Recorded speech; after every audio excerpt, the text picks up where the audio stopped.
What is up, XRP community? Welcome back to another video. Thank you for joining me. I hope you're having a good day. I want to talk about why the XRP price must be high and how it will achieve that high price, as well as some relevant stuff going on in the banking sector and some great quality clips. Let's hop right into it. First, let's take this clip of Brad Garlinghouse. Yeah, you make the theoretical case well. However, the CEO of Western Union told one of my Fortune colleagues last week that they've dabbled in this stuff and they're not sure. They take it or leave it. No advantage. What do you have a rebuttal to that? Yeah, I think it's, well, my first thought is Western Union's been around 100 years. And so the way I think about this is they've been around 100 years. They have spent 100 years optimizing their treasury operations.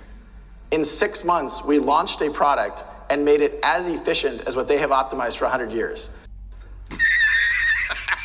So on one hand, I would say, yeah, Western Union has spent a lot of money to optimize their treasury.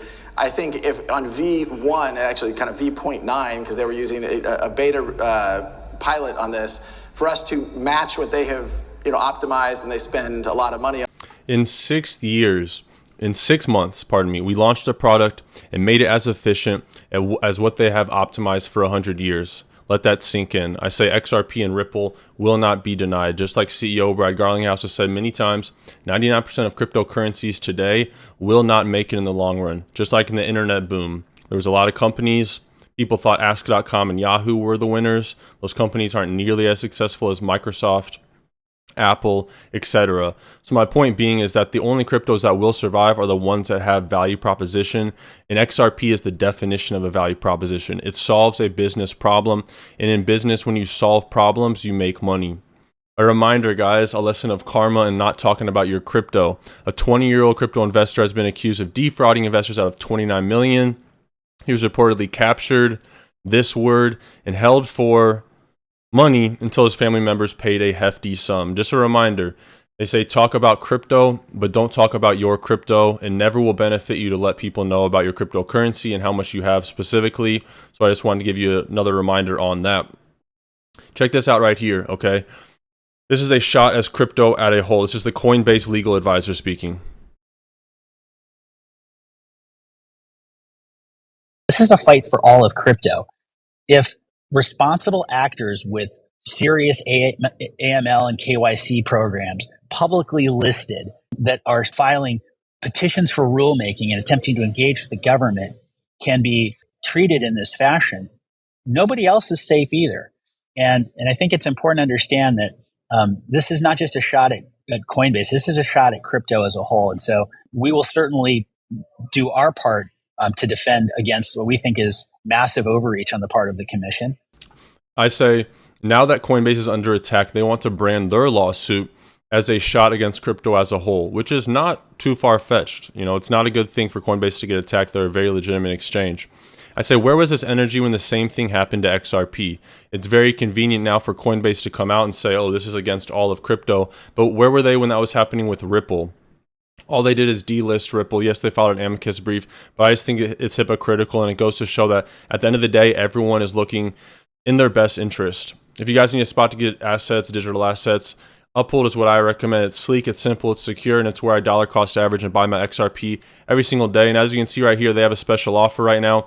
You get $50 in BTC or whatever cryptocurrency of your choice upon your first trade. So it's a pretty good exchange. A link to Uphold in the video description below. Moving forward, guys. In the last 3 weeks, Credit Suisse shares plummeted by 30% in one day. SVB Bank collapsed. Signature Bank was shut down. First Republic Bank is facing huge losses. US and European banks have lost 20% of their shares. How this directly affects you, and this is really interesting. I did not know this information. The Swiss franc is the number one of the strongest currencies in the world. Yet Credit Suisse reported a $7 billion annual loss since 2008, and they are the second largest Swiss bank. Credit Suisse shares have fallen over 75% of their value in the last 12 months. And they are one of the 30 most important global banks. Meaning if they fall, it would severely damage the entire financial system. They have 1.3 trillion Swiss francs under management. To make matters worse, the Swiss franc is considered one of the strongest currencies to invest in. Why? Because of Switzerland's political and financial stability and low interest rates. There's a saying among bankers, the Swiss francs is the last currency to pass away. Up until then, its second bank faced a major shakedown in the financial sector. If you ask me, a global banking crisis might be in front of us. as we all probably know. Whenever that happens, gold goes up in value, and some have the stones to short the banks.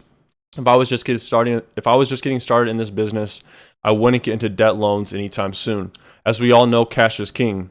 Speaking of cash is king, look at Ripple right here, sitting on close to $80 billion and could cash out hundreds of billions per month, but it isn't. This is in reference to their escrow where they hold 40 billion XRP tokens.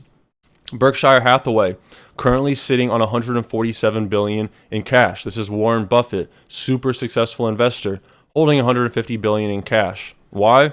Inflation's only going to get worse. Jamie Dimon says JP Morgan is also hoarding cash because it's a very good chance inflation is here to stay. And this was from June of 2021. They were saying inflation is here to stay now. With the recent bank collapses and the Federal Reserve resuming quantitative easing, we can definitely make this statement a lot more accurate. Inflation is 100% here to stay. Moving forward, when the history of crypto was written, this may be a March to remember. This all happened in the last 18 days, okay? March 7th, Bitcoin's at 22K, XRP's at 37 cents, ETH is at 1,500. And there's a great lesson from this thread. Okay, March 8th, Silvergate is forced to shut down its doors. Silvergate is the largest custody for blockchain crypto companies. March 8th, Senator Warren tweets out regulators should step up against crypto risk. March 10th, regulators shut down Silicon Valley Bank. March 12th, regulators seized the last friendly crypto bank, Signature, to send a message. March 20th, the White House releases its economic report with scathing attacks on crypto. 2 days later, March 22nd, the SEC issues a well notice to Coinbase claiming that it's an illegal unregistered securities exchange. A wells notice is what they send before they send you an enforcement action. So it's basically like, heads up, we're about to sue you. March 23rd, the SEC issues investor alert telling crypto investors that the U.S. crypto exchanges are operating illegally. March 24th, the Fed publishes its order denying Custodia Bank the application for a Bitcoin ETF. And then March 25th, 3 weeks later, Bitcoin is up 25%, XRP is up 25%, and ETH is up 13%. So what do we learn here? Certain crypto assets display resilience amongst all of this negative action. The SEC and bank regulators will not stop attacking crypto, and the crypto community will continue to fight for its survival in the US. And if you guys use Twitter, give me a follow on Twitter, DrippyXRP. It's right there. It's also in the video description below. If you have any good stories or information, or you just want to contact me, the Twitter is the best space. And guys, genuine thank you from the bottom of my heart for all the support on this channel. I love you guys for watching my videos. It's the best month I've had on YouTube. And this channel is nothing without you. Whenever I get those likes, those new subscribers, it gives me feedback, lets me know I'm putting out content that you guys value. So I wanted to take a moment to say thank you for the support on the channel. Be nothing without you guys. So why does XRP's price have to be high, and how will it be high? A great tweet from 2017, David Schwartz, that I talk about a lot. He says, great stuff at the Interledger Protocol team, latest workshop in Tokyo. It's now clear how Interledger will connect the world's payment systems, driving the internet of value. He says, if you need $1 million worth of XRP to make payments, the market price will be $1 million. The price of XRP does not affect anything. However, a higher price means that same size payments will move the market less. Let me say that one more time. A higher price means that the same size payments will move the market less, making them cheaper. So higher is better. If you're sending billions of dollars, you don't want the market to move, because if the market moves when you're sending that money, it will affect the amount of money you sent.